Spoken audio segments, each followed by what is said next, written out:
Superintendent Padilla, kung hindi kayo bribe or threaten, papayag ba kayo na may mangyari na ganyan sa loob ng Dapicol under your watch? No, Your Honor. Correct. Kasi yung pangalan nyo, yung lulutaw as the person responsible. So, Mr. Chair, I'd like to point out, Mr. Chair, na there are very many inconsistencies again.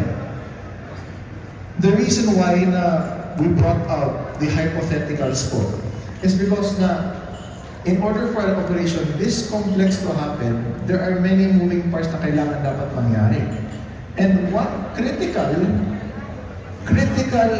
part that has to happen is that dapat hindi involved or dapat there is the omission of the then Warden Superintendent Padilla for that operation to be very successful.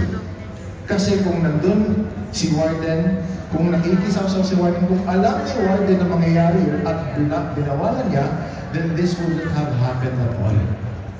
Kaya naawa ko, Sir, Superintendent Padilla, again, I respect you coming forward. I respect also the fact that even if there are threats to your life, especially as what was stated din sa loob ng inyong sinumpahang salaysay, na you still went forward and came out also with what you've shown as the truth. Now,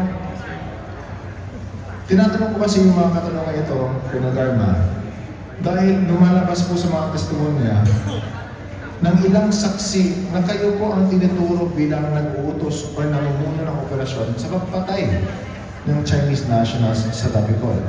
Not just 1 or 2, 3. Tatlong sinumpang salaysay point to you as the mastermind behind this. Sa nasabing pagbisita, nabanggit ni Major Fortaleza na binisita niyo siya sa Davao bilang colony kasama ni Colonel Villela and Colonel Grijaldo matapos ang pagka-plan at panalo ni Presidente Duterte noong 2016 elections. Ayon po kay Fortaleza, sinabi nila sa kanya na may operasyon ako sa mga Chinese na ito. Dagdag pa niya na ang ibig sabihin na ng operasyon na may papatayin.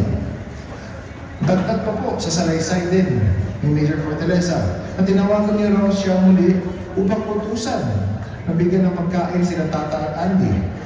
Totoo ba to? Bakit niyo pa sila bigyan ng special attention? Ginawa niyo ba to? Ginagawa niyo ba to sa ibang inmates? Nobody knows, di ba?